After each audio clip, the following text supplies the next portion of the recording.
നമസ്കാരം. എല്ലാ സജ്ജനങ്ങൾക്കും സന്ധ്യാദീപത്തിലേക്ക് സ്വാഗതം.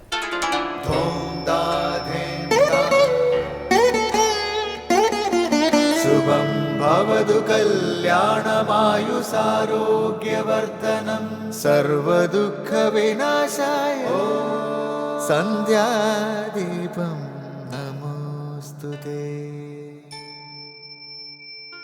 നാമം ജപായനം പുണ്യം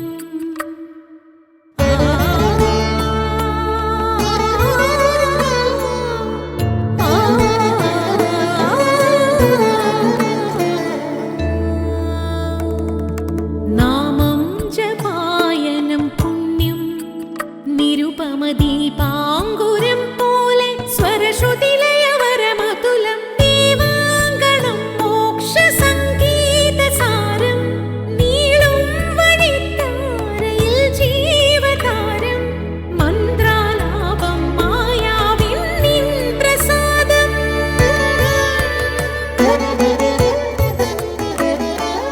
ഇരുൾ നീങ്ങിയുണരുന്ന തെളിനാളദീപം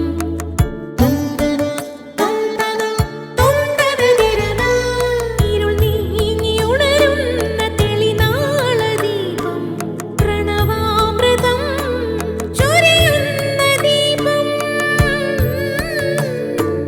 ദീപം ദീപം ദീപം ദീപം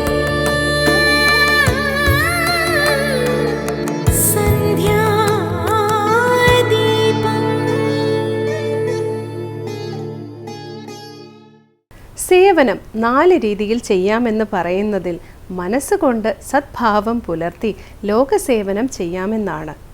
ആർക്കും എപ്പോഴും ചെയ്യാവുന്നതാണ് മനസ്സുകൊണ്ടുള്ള സേവനം. മനസ്സ് എപ്പോഴും പ്രസന്നമാക്കി വയ്ക്കുക, സൗമ്യഭാവം നിലനിർത്തുക, അനാവശ്യ ചിന്തകൾ ഒഴിവാക്കി മനസ്സിനെ നിയന്ത്രിച്ച് സംശുദ്ധ ഭാവങ്ങൾ കൊണ്ട് നിറയ്ക്കുക എന്നിവയെല്ലാം മറ്റുള്ളവർക്കു വേണ്ടി മനസ്സുകൊണ്ടുള്ള സേവനമാണ്. ഈ വഴികളിലൂടെ മനസ്സിനെ നയിച്ചാൽ അത് മാനസിക തപസ്സായി തീരുമെന്ന് ഭഗവത്ഗീതയിലും പറയുന്നുണ്ട്. മനസ്സുകൊണ്ട് അനുഷ്ഠിക്കുന്ന ഈ തപസ് നിശ്ചയമായും ലോക നന്മയ്ക്ക് ഉപകരിക്കും. ശരീരത്തിൻ്റെയും വാക്കിൻ്റെയും എല്ലാ പ്രവൃത്തികളും മനസ്സിനനുസരിച്ചാണ് സംഭവിക്കുന്നത്. അതിനാൽ മനസ്സിൽ പ്രസാദവും സൗമ്യതയും സംശുദ്ധിയും കൊണ്ടുവന്നാൽ കർമ്മങ്ങളിലും വാക്കുകളിലും ഈ 3 ഭാവങ്ങളും ശക്തമാകും. അത്തരം മനസ്സുകൾ മറ്റുള്ളവർക്കായി സേവനം ചെയ്യാനും തയ്യാറാകും. ഇനി ഗുരുവചനം കേൾക്കാം. നിങ്ങൾക്ക് സമാധാനം വേണമെങ്കിൽ ദൈവത്തെ മറക്കരുത്. ശ്രീ ശാരദാദേവി. തുടർന്ന് ശ്രീ ശങ്കരാചാര്യ രചിച്ച ശിവാപരാധ ക്ഷമാപണ സ്തോത്രത്തിലെ ശ്ലോകം ശ്രീ കാവാലം ശ്രീകുമാർ ആലപിക്കുന്നത് കേൾക്കാം.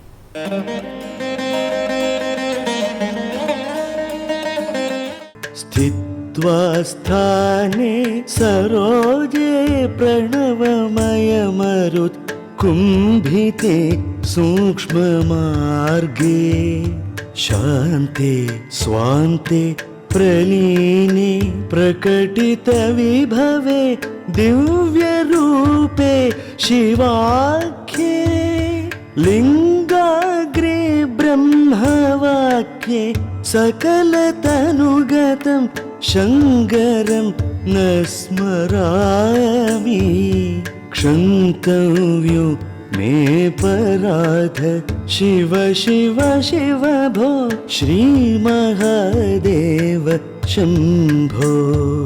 സ്ഥിത്വാ സ്ഥാനെ സരോജേ പ്രണവമയമരുത് കുംഭിതേ സൂക്ഷ്മമാർഗേ ശാന്തെ സ്വാന്തെ പ്രലീനെ പ്രകടിതവിഭവേ ദിവ്യരൂപേ ശിവാഖ്യേ ലിംഗാഗ്രേ ബ്രഹ്മവാക്യേ സകലതനുഗതം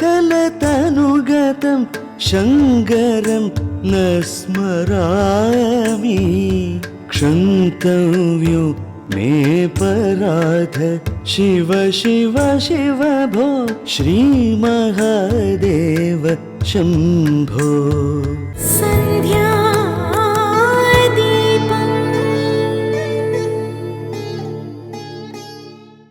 അടുത്തതായി ശ്രീ ശങ്കരാചാര്യരുടെ കൃതികളെ വ്യാഖ്യാനിക്കുന്ന ശങ്കര സ്തോത്രാമൃതമാണ്. പ്രശാന്തമായിരിക്കുന്ന മനസ്സ് സ്വയമേവ തന്നെ അടങ്ങിയപ്പോൾ തൻ്റെ തന്നെ സച്ചിത് ആനന്ദഭാവങ്ങൾ പ്രകടമായി. അങ്ങനെ സച്ചിദാനന്ദ ഭാവം പ്രകടിതമായ ആ തലമാണ് മനസ്സിൻ്റെ ദിവ്യരൂപപ്രാപ്തി.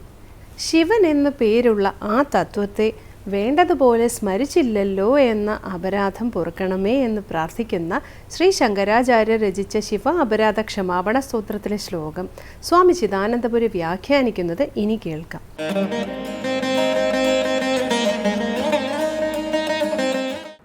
ശ്രീ ശങ്കരകൃതികളിൽ ശിവാപരാധ ക്ഷമാപണ സ്തോത്രത്തിൽ 10ാമത്തെ ശ്ലോകമാണ് നമ്മൾ ശ്രദ്ധിക്കുന്നത്. തൻ്റെ കഴിഞ്ഞുപോയ ജീവിതത്തിൽ വേണ്ടതുപോലെ ഉപാസന ചെയ്യാത്ത, സത്കർമ്മങ്ങളെ ചെയ്യാത്ത, ശാസ്ത്രസ്വാധ്യായം ചെയ്യാത്ത അവസ്ഥകളെക്കുറിച്ച് ഓർമ്മിച്ച് ആ അപരാധങ്ങൾക്കൊക്കെ വേണ്ടി ക്ഷമായാചനം ചെയ്യുകയാണ്. ഇവിടെ സൂക്ഷ്മ സാധനകളിലൂടെ താൻ ഈശ്വര ദർശനത്തിലേക്ക് ഉയർന്നില്ലല്ലോ എന്നുള്ള വ്യഥയാണ്. നോക്കൂ, സ്ഥിത്വാ സ്ഥാനേ സരോജേ പ്രണവമയമരുത് കുംഭിതേ സൂക്ഷ്മമാർഗേ ശാന്തേ സ്വാന്തേ പ്രലീനേ പ്രകടിത വിഭവേ ദിവ്യരൂപേ ശിവാഖ്യേ ലിംഗാഗ്രേ ബ്രഹ്മവാക്യേ സകലതനുഗതം ശങ്കരം ന സ്മരാമി. സകലതനുഗതം ശങ്കരം അഹം ന സ്മരാമി. സകല ശരീരങ്ങളിലും ഉണ്മയായി നിലകൊള്ളുന്ന ശങ്കരനെ ഞാൻ സ്മരിക്കുന്നില്ലല്ലോ. എൻ്റെ ഈ അപരാധം ക്ഷമിക്കണമേ. എങ്ങനെ സ്മരിക്കുന്നില്ല? പറയുകയാണ്, സ്ഥിത്വാ സ്ഥാനേ സരോജേ. ബാഹ്യവിഷയങ്ങളിൽ നിന്നെല്ലാം പിന്തിരിപ്പിക്കപ്പെട്ട സ്ഥിതിയിൽ ഹൃദയമാകുന്ന താമരയിൽ നിലകൊണ്ട് തന്നിൽ തന്നെ നിലകൊണ്ടെന്നർത്ഥം. മറ്റെല്ലാ വൃത്തിവ്യാപാരങ്ങളും നിരോധിക്കപ്പെട്ട് തന്നിൽ താനായി കൊണ്ടുകൊള്ളുന്ന അവസ്ഥയാണ്. അവിടെ ഹൃദയമാകുന്ന കമലത്തിൽ, താമരയിൽ സ്വയം ഇരുന്നു കൊണ്ട് പ്രണവമയമരുത്കുംഭിതേ സൂക്ഷ്മമാർഗേ, പ്രണവയുക്തമായി പ്രാണായാമം ചെയ്ത് കുംഭിതമായ മരുത്തിൻ്റെ, വായുവിൻ്റെ അവസ്ഥയെ നേടി. ഇപ്പോൾ പ്രാണായാമം ചെയ്യുന്നു. എങ്ങനെ? പ്രണവയുക്തമായിട്ട്, ഓംകാരത്തോടു കൂടിയിട്ട്. അത് രേചകമായാലും പൂരകമായാലും കുംഭകമായാലും പുനഃ രേചകമായാലും എല്ലാം പ്രണവത്തോടു കൂടിയാണ് ചെയ്യുന്നത്. ബാഹ്യമായ പ്രാണായാമ ക്രിയ എന്നതിലുപരി ആ പ്രാണായാമത്തിലൂടെ പ്രണവസ്വരൂപത്തിൽ, ഓംകാരത്തിൽ ഉറപ്പിക്കപ്പെട്ട മനസ്സിൻ്റെ സ്ഥിതി നേടിയിരിക്കുകയാണ്. അപ്പോൾ നമുക്ക് പ്രണവമയമരുത് കുംഭിതേ എന്ന് പറയാം. സൂക്ഷ്മമാർഗേ, സൂക്ഷ്മമാർഗത്തിൽ. ഇപ്പോൾ സൂക്ഷ്മമായ സാധനാമാർഗത്തിലേക്ക് പ്രവേശിക്കുന്നത് പ്രാണായാമം, ധാരണ തുടങ്ങിയവയെ ചെയ്തുകൊണ്ടാണ്. അങ്ങനെ സൂക്ഷ്മമാർഗത്തിലേക്ക് വന്ന് ഹൃദയമാകുന്ന സരോജത്തിൽ സ്ഥിത്വാ, നിവസിച്ച്, സ്ഥിത്വാ സ്ഥാനേ സരോജേ പ്രണവമയമരുത്കുംഭിതേ സൂക്ഷ്മമാർഗേ ശാന്തേ സ്വാന്തേ പ്രലീനേ. സ്വാന്തേ, സ്വന്തം അന്തഃകരണത്തിൽ, തൻ്റെ തന്നെ ഉള്ളിൽ. എങ്ങനെയുള്ള തൻ്റെ ഉള്ളിൽ? ശാന്തേ, ശാന്തമായ. ശാന്തമായ എന്ന് പറയുമ്പോൾ മനസ്സ് തീർത്തും അടങ്ങിയ, മനസ്സ് ഇതര വിഷയങ്ങളിലേക്ക് പരക്കം പായാതെ പ്രശാന്തമായി തന്നിൽ തന്നെ ഒതുങ്ങിയിരിക്കുന്ന സ്ഥിതിവിശേഷം. അതാണ് ശാന്തേ. സ്വാന്തേ, സ്വാന്തം ശാന്തമായ സ്ഥിതിയിൽ. മനസ്സും ബുദ്ധിയും എല്ലാം ചേർന്ന അന്ധഃകരണം തീർത്തും ശാന്തമായ സ്ഥിതിയിൽ പോരാ. പ്രലീനേ, പ്രകർഷേണ ലീനമായ സ്ഥിതിയിൽ. ലീനമാവുക, ലയിക്കുക. അപ്പോൾ ഉപാസനകളിലൂടെ അടക്കം വന്ന മനസ്സ്, ശാന്തമായ മനസ്സ് ക്രമേണ വിലയിച്ചു. അതിൻ്റെ ബാഹ്യങ്ങളായ വ്യാപാരങ്ങൾക്കെല്ലാം ഉപരി സത്യത്തിൽ, സ്വരൂപത്തിൽ ഉറച്ചു. ഇപ്പോൾ ഇതര വിപരീതങ്ങളായ വൃത്തികളിൽ അത് അലയുന്നില്ല. അങ്ങനെയുള്ള മനസ്സിൻ്റെ സ്വരൂപസ്ഥിതിക്കാണ്, നിജസ്ഥിതിക്കാണ് പ്രലീനമായ സ്ഥിതി എന്നിവിടെ പറഞ്ഞത്. തന്നിൽ തന്നെ വിലയിച്ച സ്ഥിതി. ഈ സ്ഥിതിയിൽ പ്രകടിത വിഭവേ ദിവ്യരൂപേ ശിവാഖ്യേ, ഇവിടെയാണ് ശ്രദ്ധിക്കേണ്ടത്. ഇതര വിപരീതങ്ങളും ഭിന്നങ്ങളുമായ വൃത്തികളെല്ലാം അടങ്ങുമ്പോൾ മനസ്സ് തന്നിൽ തന്നെ നിലകൊള്ളുന്നു. മനസ്സിൻ്റെ വൃത്തികളുടെ നിരോധത്തിൽ ദ്രഷ്ടാവിൻ്റെ തൻ്റെ സ്വരൂപത്തിൽ തന്നെയാണ് മനസ്സവസ്ഥാനം ചെയ്യുന്നത്. അപ്പോൾ തൻ്റെ മഹിമകളെല്ലാം പ്രകടമാവുകയാണ്. തൻ്റെ സദ്ഭാവവും തൻ്റെ ചിദ്ഭാവവും തൻ്റെ ആനന്ദഭാവവും പ്രകടമാവുകയാണ്. ആ തൻ്റെ ശിവഭാവം, തൻ്റെ പരമേശ്വരഭാവം അല്ലെങ്കിൽ സച്ചിദാനന്ദഭാവം സ്വയമേവ പ്രകടമാകുന്ന അവസ്ഥയാണ് പ്രകടിത വിഭവേ എന്നവിടെ പറഞ്ഞിട്ടുള്ളത്. അതെപ്പോഴാണ് സംഭവിക്കുന്നത്? ഇതര വിപരീതങ്ങളായ വിഷയങ്ങളിലേക്കുള്ള മനസ്സിൻ്റെ ഓട്ടം മുഴുവൻ നീങ്ങി അതാദ്യം ശാന്തമാവുകയും പിന്നീട് പ്രലീനമാവുകയും ചെയ്യുന്ന സ്ഥിതിയിലാണ്. ഇവിടെ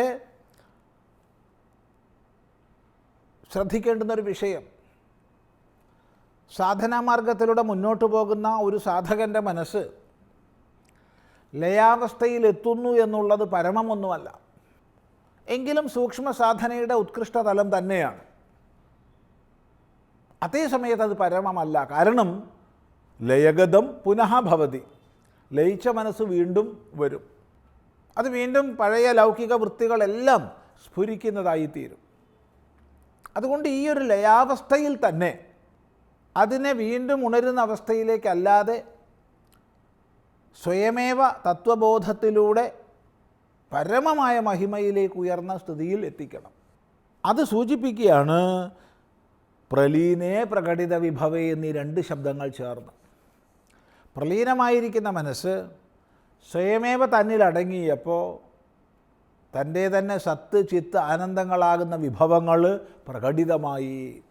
അങ്ങനെ സച്ചിദാനന്ദഭാവം പ്രകടമായ ആ തലമാണ് മനസ്സിൻ്റെ ദിവ്യരൂപപ്രാപ്തി. അതെന്താണത്? ശിവാഖ്യേ, ശിവനെന്ന് പേരുള്ളതായ ആ തത്വത്തിൽ വേണ്ടതുപോലെ ശങ്കരനെ ഞാൻ സ്മരിച്ചില്ലല്ലോ. ഇപ്രകാരമൊക്കെ ചെയ്ത് പ്രകടമായ ദിവ്യരൂപത്തിൽ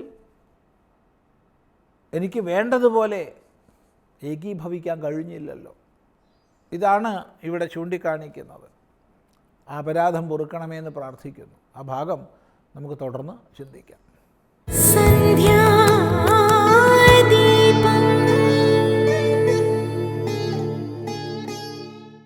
അവസാനമായി ദീപാരാധനയാണ്. ക്ഷേത്രസന്നിധിയിലെത്തി അവിടുത്തെ പ്രതിഷ്ഠാവിശേഷങ്ങളും പൂജകളും അറിഞ്ഞ് മംഗളാരതി തൊഴുതു മടങ്ങാം. എല്ലാവർക്കും നമസ്കാരം.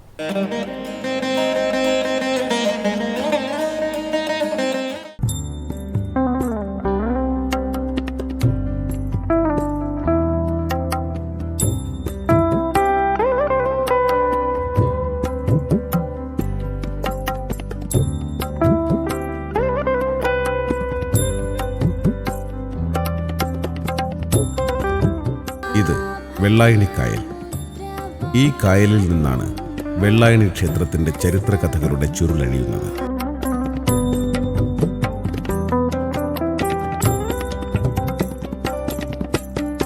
ഈ ഓളങ്ങളിലേക്ക് തെന്നി വീശുന്ന കാറ്റിനും വെള്ളി വിതറുന്ന വെയിലിനും സന്ധ്യകൾക്കും എന്നു വേണ്ട സർവ്വ ഋതുസംക്രമങ്ങൾക്കും പറയാൻ ഒന്നു മാത്രമേ ഉള്ളൂ: വെള്ളായണി ദേവിയുടെ മായാലീലകൾ.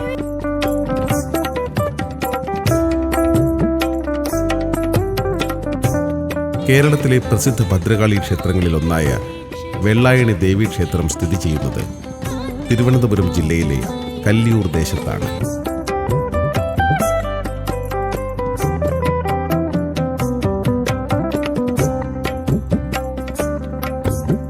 അനന്തപുരിയുടെ ഗംഗ എന്നറിയപ്പെടുന്ന വെള്ളായണി കായലിനുമുണ്ട് ഒരു ചരിത്രം. മഹാഭാരത യുദ്ധത്തിനു ശേഷം ഭഗവത് ശാപമേക്കുന്ന അശ്വത്ഥമാവ് 3000 വർഷത്തോളം ജീർണിച്ച മുറിവുകളുമായി ഭൂമിയിൽ അലഞ്ഞുതിരിയാൻ വിധിക്കപ്പെട്ട സഞ്ചാരവീഥികളിലൊന്നായിരുന്നു വെള്ളായണിയുടെ പുരാണ വഴികൾ. സഹസ്രാബ്ദങ്ങളായുള്ള യാത്രയിൽ കുതിരയുടെ മുഖഛായയും മനുഷ്യന്റെ രൂപവുമൊത്ത അശ്വത്ഥമാവിനെ പല തലമുറയിൽപ്പെട്ടവരും മുന്നിൽ കണ്ടിട്ടുണ്ട് എന്നാണ് പറയപ്പെടുന്നത്. ഒരിക്കൽ പാടത്ത് പണിയെടുത്തുകൊണ്ടിരുന്ന കർഷകൻ വഴിവക്കിലൂടെ നടന്നു വരുന്ന സന്യാസിയോട് തനിക്ക് ദാഹജലവുമായി വരുന്ന തൻ്റെ ഭാര്യ ഗംഗയെ കണ്ടോ എന്ന് തിരക്കുന്നു. കർഷകന് മുന്നിൽ വന്നു നിന്ന സന്യാസി പ്രാർത്ഥനയോടെ ഒരു നെൽക്കതിർ പിഴുതെടുത്ത് നിന്റെ ഗംഗ ഇവിടെ തന്നെയുണ്ട് എന്ന് പറയുന്നു.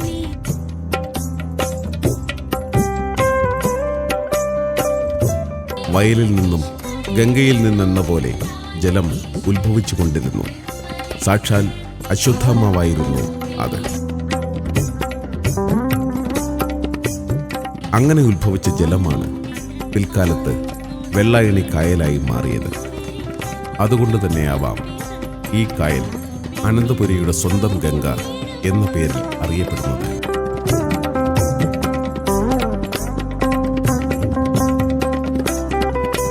അത്രമേൽ ശുദ്ധമാണ് വെള്ളായണി കായൽ പരപ്പ്. ഇവിടെ വിടരുന്ന താമരപ്പൂക്കളാണ് മിക്കപ്പോഴും ശ്രീപത്മനാഭന് പൂജയ്ക്കായി കൊണ്ടുപോകുന്നത്.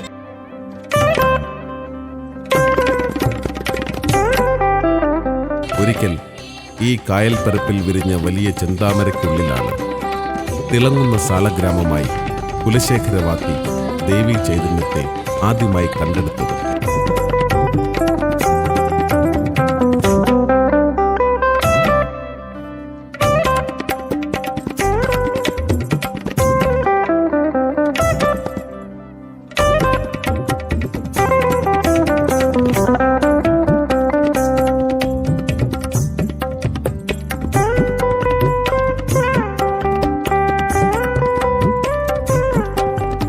കുലശേഖരൻ വാത്തി ദേവീ ചൈതന്യത്തെ കലമാൻ കൊമ്പിലേക്ക് ആവാഹിച്ചു. തുടർന്ന് പച്ചോലപ്പന്തൽ കെട്ടി വരിക്കപ്ലാവിൻ കൊമ്പിൽ തീർത്ത തിരുമുടിയിൽ ആവാഹിച്ചു പൂജ തുടങ്ങി.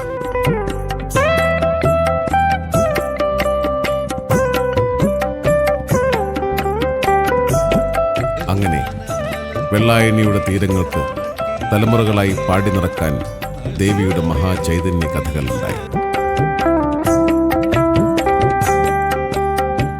വെള്ളായണി ക്ഷേത്രത്തിലെ ആരാധനാ വിഗ്രഹമായ തിരുമുടിയുടെ ചൈതന്യ തീവ്രത അധികാരികൾക്ക് ബോധ്യമായ പല സന്ദർഭങ്ങളും ഉണ്ടായിട്ടുണ്ട്. തിരുവിതാംകൂർ മഹാരാജാവ് ഒരിക്കൽ പ്രതിഷ്ഠാ വിഗ്രഹങ്ങൾ ഒഴികെയുള്ള എല്ലാ വിഗ്രഹങ്ങളും കൊട്ടാരത്തിൽ എഴുന്നള്ളിക്കാൻ കൽപ്പന പുറപ്പെടുവിച്ചു. അങ്ങനെ കേളൻ കുലശേഖരവാത്തി വെള്ളായണി തിരുമുടി എഴുന്നള്ളിച്ചെത്തിയപ്പോൾ മറ്റു വിഗ്രഹങ്ങൾ ആദരപൂർവ്വം വണങ്ങുന്ന മട്ടിൽ പീഠങ്ങളിൽ നിന്ന് ഉയർന്നു എന്നൊരു ഐതിഹ്യമുണ്ട്. അതുകൊണ്ട് വെള്ളായണി തിരുമുടിയെ മഹാരാജാവ് ഒരു പൂജാ ഹാളിൽ വെച്ച് പൂട്ടാൻ കൽപ്പിച്ചു. നിരാശനായി മടങ്ങിയ കേളൻ കുലശേഖരവാത്തിക്ക് സ്വപ്നദർശനത്തിൽ പല വഴികളും തെളിഞ്ഞുകെട്ടി. അതനുസരിച്ച് കരുവൻ പറയൻ എന്ന മഹാമാന്ത്രികനെ സന്ദർശിച്ചു. അദ്ദേഹം ദേവിയെ മോചിപ്പിക്കാനുള്ള മന്ത്രം അരുളിക്കൊടുത്തു. അങ്ങനെ തിരുമുടിയുമായി വാത്തി മടങ്ങുമ്പോൾ സന്ധ്യയായി. പള്ളിച്ചെല്ലിലെ ഒരു വീട്ടിൽ പൂജയ്ക്കുള്ള ദ്രവ്യങ്ങൾ ചോദിച്ചു. അവിടെ ഒരു വൃദ്ധ മാത്രമേ ഉണ്ടായിരുന്നുള്ളൂ. സന്മനസ്സും ഭക്തിയുമുള്ള അവർ തൻ്റെ നിസ്സഹായാവസ്ഥ കേൾപ്പിച്ചു. ഉടൻ തന്നെ തെങ്ങിളനീർ അടർത്താൻ പാകത്തിൽ ചാഞ്ഞു വന്നു. പത്തായത്തിലെ നെല്ലിൽ കുറേ ഭാഗം പൊരിയായി മാറി. വാഴക്കുലയിലെ ഒരു പടല പഴുത്തതായി കാണപ്പെട്ടു. ഭക്തി നിർഭരമായി അങ്ങനെ പൂജ നടന്ന ആ വൃദ്ധമാതാവിൻ്റെ തറവാടാണ് മാവർത്തല. പള്ളിച്ചൽ ദിക്കുബലി കഴിഞ്ഞാൽ ഇന്നും തിരുമുടിയെ ആദ്യം എഴുന്നള്ളിക്കുന്ന വീടാണിത്.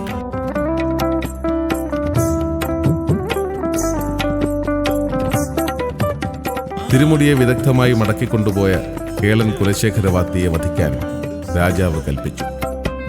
അതിൻ പ്രകാരം രാജഭടന്മാരെത്തിയപ്പോൾ തന്റെ ജന്മദൗത്യം മനസ്സിലാക്കിയ വാത്തി ബ്രഹ്മത്തിൽ ലയിക്കാൻ ആഗ്രഹിച്ചു. തന്റെ സർവസിദ്ധികളും ക്ഷേത്രത്തിന് സമീപത്തുള്ള കാവിനകത്തെ ഒരു സ്ഥലത്ത് പ്രതിഷ്ഠിച്ചു. ലിംഗപ്രതിഷ്ഠ നടത്തിയ ശേഷം ധ്യാനിക്കാൻ അല്പസമയം അദ്ദേഹം ആവശ്യപ്പെട്ടു. അങ്ങനെ സമാധിയിലൂടെ അദ്ദേഹം ബ്രഹ്മചൈതന്യത്തിൽ ലയിച്ചു.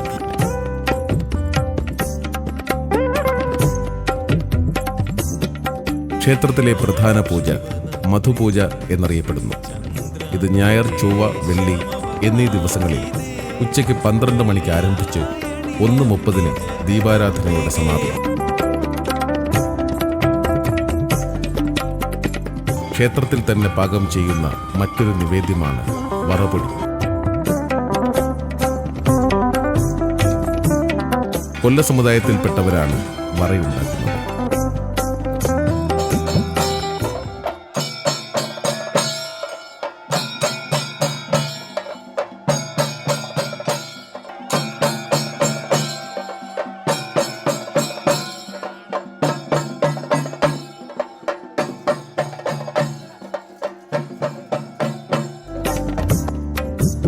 ദേശവാസികളെല്ലാം സന്തോഷം കൊണ്ട് മതിമറക്കുന്ന ഉത്സവമാണ് കാളിയൂട്ടുത്സവം.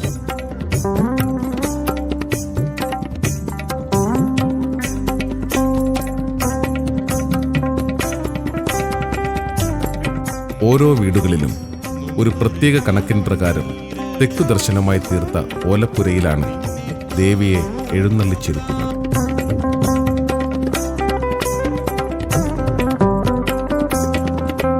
ദേവി ദാരികനെ അന്വേഷിച്ച് ദേശങ്ങളിലേക്ക് പോകുമ്പോൾ അമ്മയെ വരവേൽക്കുന്നതായുള്ള ചടങ്ങാണ് നിറപൂജ.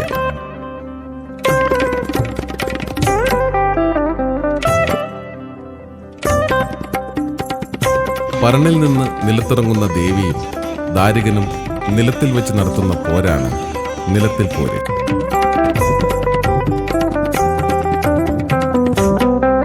പലവിധ ആയുധങ്ങളുമായി പോരിനിറങ്ങുന്ന ദേവിയും ദാരികനും ഉഗ്രമായ പോരാട്ടം നടത്തുന്നു. പോരിനൊടുവിൽ 7ാമത്തെ പോരിൽ ദാരികന്റെ ശിരസ് കൊയ്തെടുത്ത് ബ്രഹ്മസ്ഥാനത്തർപ്പിക്കുന്നു.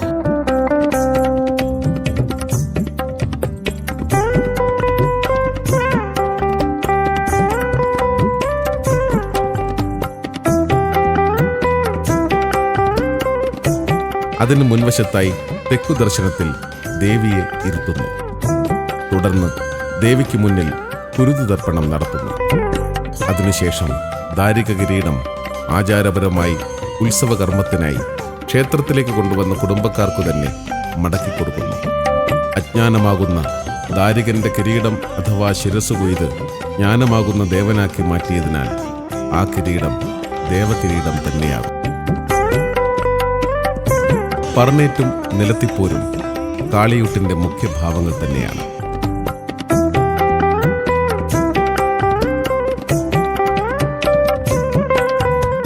ഒരു ദിനം കൊണ്ട് പറഞ്ഞു പോകാവുന്നതല്ലല്ലോ ദേവീ മാഹാത്മ്യം.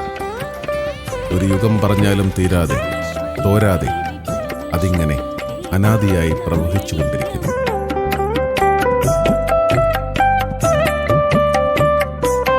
കാളിയൂട്ടും പറണേറ്റ് കഥകളും ആഴ്ചകളോളം നീണ്ടു നിൽക്കുന്ന തിരുമുടി എഴുന്നള്ളത്തും ആയിരക്കണക്കിന് ഭക്തരുടെ മുന്നിലുള്ള ദേവിയുടെ ദർശനവുമൊക്കെ എങ്ങനെയാണ് വാക്കുകളിലൂടെ പറയാൻ കഴിയുക?